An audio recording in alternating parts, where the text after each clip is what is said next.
Avant de parler de la contrainte climatique, je vais rapidement vous présenter le GIEC. Alors le GIEC, pourquoi ça a été créé? Quand on a su que les émissions de gaz à effet de serre pouvaient avoir un impact sur le climat, quand on a su que 80% des émissions de gaz à effet de serre provenaient des énergies fossiles, on s'est dit avant de nous restreindre sur notre consommation d'énergie fossile, il faudrait peut-être être sûr de ce qu'on dit. Donc le processus d'expertise le plus complet mondial qui a été mis en place, c'est le GIEC. Donc c'est une institution onusienne créée en 1988. Tous les pays, quasiment, sont représentés au sein du GIEC. Son rôle, ce n'est pas de faire des recherches, c'est d'expertiser les recherches. C'est d'expertiser les recherches qui sont déjà faites à travers le monde. Avant d'être déclaré document GIEC, tous les articles sont passés en revue, relus, il y a des navettes, des allers-retours. Et pour qu'un document soit, entre guillemets, labellisé GIEC, il faut qu'il y ait accord de tous les pays représentants. Pourquoi je vous dis ça? Bon, déjà, d'une part, beaucoup de références proviennent du dernier rapport du GIEC, qui date de 2007, que tous les rapports qui ont été publiés à ce jour ont été évidemment validés à l'unanimité, et que à cette assemblée de pays siègent la Chine, les États-Unis, et vous imaginez bien que le pétrole, le charbon, le gaz ne sont pas exactement à la fête dans ces rapports. Donc si on pouvait accuser le GIEC d'être partial, malhonnête, je pense que des pays comme la Chine, les États-Unis ne se priveraient pas de le dire et ne valideraient pas les documents. Si ces documents ont été validés, c'est qu'a priori, ils sont issus d'un processus honnête. Je sais qu'il y a eu une certaine polémique il y a 2 ans sur le réchauffement climatique. En juin dernier, l'Académie des sciences en France a confirmé qu'elle était tout à fait en phase avec les conclusions du GIEC. Ce que je vais vous dire là, je le crois fortement et je pense qu'il faut croire les conclusions du GIEC. Quand on va parler de météo, on va parler de court terme, de local. Quand on va parler de climat, ça va être du long terme et ça va être sur des vastes étendues de mer et de terre. En plus, il n'y a pas que le compartiment atmosphérique, il y a certes les échanges de gaz, mais on va parler aussi du rôle des océans, de l'astronomie. Il y a l'effet albédo, donc l'effet des calottes glaciaires, qui ont un effet très refroidissant sur le climat, puisque ça réfléchit l'énergie qui nous est envoyée du Soleil. Donc il y a beaucoup de domaines qui permettent de faire ces prévisions climatiques. Il n'y a pas qu'un seul élément et le GIEC va puiser des expertises dans tous ces domaines. Et aussi dans le domaine socio-économique, puisque comme nous allons le voir, l'homme est désormais un agent dominant dans le changement climatique. Le changement de climat n'est pas nouveau. Vous voyez donc ici, sur les 500 000 dernières années, les variations de température entre une ère glaciaire et interglaciaire. Cette variation est essentiellement due au cycle astronomique, l'éloignement de la Terre par rapport au Soleil, son inclinaison, etc. La différence entre une ère glaciaire et interglaciaire, c'est ça. Donc vous voyez à gauche la situation actuelle. Donc vous avez la France, l'Angleterre en brun. Et vous avez à droite la situation pendant l'ère glaciaire, il y a 20 000 ans. Entre ces deux phases, c'est 5 degrés d'écart. 5 degrés d'écart, ça veut dire qu'il n'y a pas de grenoblois, parce qu'il serait sous la glace. On peut passer quasiment à pied sec entre l'Angleterre et la France. Des glaciers partout en Amérique du Nord et en Europe, et des écosystèmes qui permettent de faire vivre 5 millions d'habitants. Vous voyez que cet écart entre période glaciaire et interglaciaire de 5 degrés, ça amène ça comme changement. Alors le passage entre ère glaciaire et interglaciaire, ça ne se fait pas en 200 ans, ça se fait grosso modo en 20 000 ans. Aujourd'hui, nous sommes donc en période interglaciaire, donc période chaude, et on en a normalement pour encore 10 000 ans à profiter de ce climat. 10 000 ans, si on ne laisse pas continuer l'augmentation de la température comme cela. Donc vous avez ici l'évolution de la température au siècle dernier, et vous voyez que sur l'ensemble du globe, la température a augmenté de quasiment 1 degré, 0,74 degrés en 100 ans. Et que si on ne fait rien, les prévisions parlent de déjà plus 5 degrés à horizon 2100.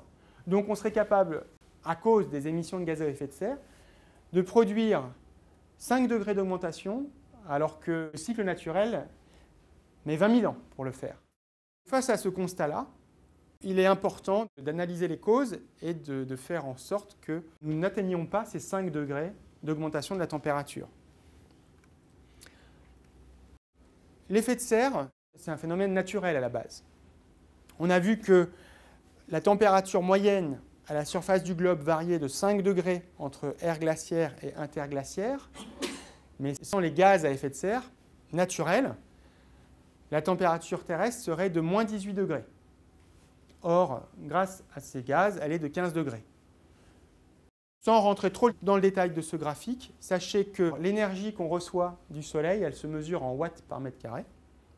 Nous recevons grosso modo 340 watts par mètre carré. On en renvoie un tiers, et il y a 2 tiers qui sont absorbés par la surface de la Terre.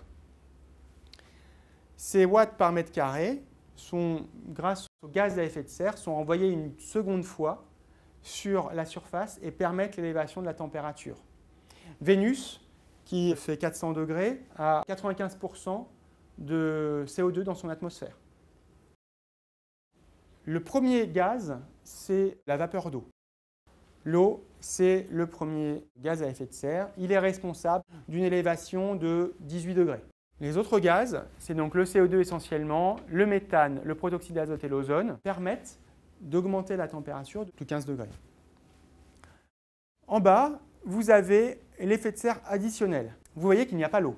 L'évaporation qui est générée par l'homme, sur une année, c'est 3% de l'évaporation naturelle d'une journée. L'homme, au niveau du cycle de l'eau, peut avoir un impact très fort localement. On peut faire disparaître la mer d'Aral, mais pas globalement. On n'a pas d'impact sur le cycle global de l'eau. Comment est généré l'effet de serre additionnel? Vous avez 57%, c'est le dioxyde de carbone qui provient de la combustion du gaz, du pétrole et du charbon. Vous avez 20%, c'est ce qu'on appelle land use, le changement d'usage des sols, ce qui signifie la déforestation qui libère du CO2. Vous avez ensuite le méthane qui a pour origine effectivement les ruminants, mais aussi la culture du riz et la consommation d'énergie fossile. Et le protoxyde d'azote et un petit peu tout ce qui est allocarbures. Ce tableau s'est tiré du dernier rapport du GIEC. Vous avez l'échelle en bas qui est en watts par mètre carré. Vous voyez que le CO2 qu'on a injecté dans l'atmosphère a eu un impact de 1,6 watts par mètre carré. Que le méthane qu'on a injecté dans l'atmosphère a eu un impact de 0,5 watts par mètre carré. Qu'est-ce que ça veut dire? Ça veut dire qu'il y a eu un supplément d'énergie qui a été reçu grâce à ces gaz et que ce supplément d'énergie, si on le rapproche de l'énergie solaire que nous recevons, c'est 1%. Alors, il y a des effets qui diminuent ce forçage radiatif, mais vous voyez qu'aujourd'hui, l'impact humain, c'est 0,7% de l'énergie qu'on reçoit du solaire. Quand on voit la puissance du soleil, ce n'est pas anodin. Le CO2, il a aussi varié au cours des centaines de milliers d'années précédentes, mais c'était pour des raisons astronomiques. Vous voyez que sa variation était entre 180 et 300 ppm pour partie par million. Que nous dit le GIEC? Qu'aujourd'hui, on est plutôt autour de 375-370. Il y a eu une augmentation de la concentration de CO2 de 30% dans l'atmosphère. À droite, vous avez même une évolution année par année, donc qui est prise sur la station de Mauna Loa à Hawaï. Donc, il ne s'agit pas de dire que le CO2 n'a jamais varié. Il a varié, mais pas dans ces proportions-là. Je voudrais vous parler du cycle naturel du carbone et aussi de notre impact par la suite. Les hommes, on émet aussi du CO2 quand on respire. Mais ça fait partie du cycle naturel. Ça ne fait pas partie du CO2 qui est généré par la combustion d'énergie fossile, qui est un supplément. Comment se passent les échanges de CO2 au niveau naturel? Il y a des échanges atmosphère-continent. Alors il y a un échange descendant, c'est la photosynthèse. L'échange montant, c'est tout simplement la respiration des plantes, des animaux et des micro-organismes. Quelque chose de très important, sachez que sur les 120 tonnes qui remontent, 60 gigatonnes de carbone provient de la respiration des micro-organismes. 60 gigatonnes provient de la respiration des plantes et des macro-organismes. Donc, ce qui veut dire que le système est assez bien réglé. Ça veut aussi dire que si parfois on vous dit qu'une forêt pompe du CO2, c'est rigoureusement faux. Une forêt à maturité ne pompe pas de CO2. Une forêt en croissance pompe du CO2. Mais quand elle est à maturité, elle s'équilibre. Au niveau des échanges atmosphère-océan, là, il n'y a pas d'être vivant, c'est purement physique. C'est simplement que l'eau chaude capte moins bien que l'eau froide. Donc vous avez, par le mouvement des océans, un captage qui se fait au niveau des pôles, quand l'eau vient froide et quand elle plonge, et au niveau de l'équateur, un relargage du CO2, parce que l'eau devient plus chaude et donc elle dissout moins bien le CO2 et donc elle relâche le CO2. Vous avez là donc le cycle naturel du carbone. Maintenant, notre impact.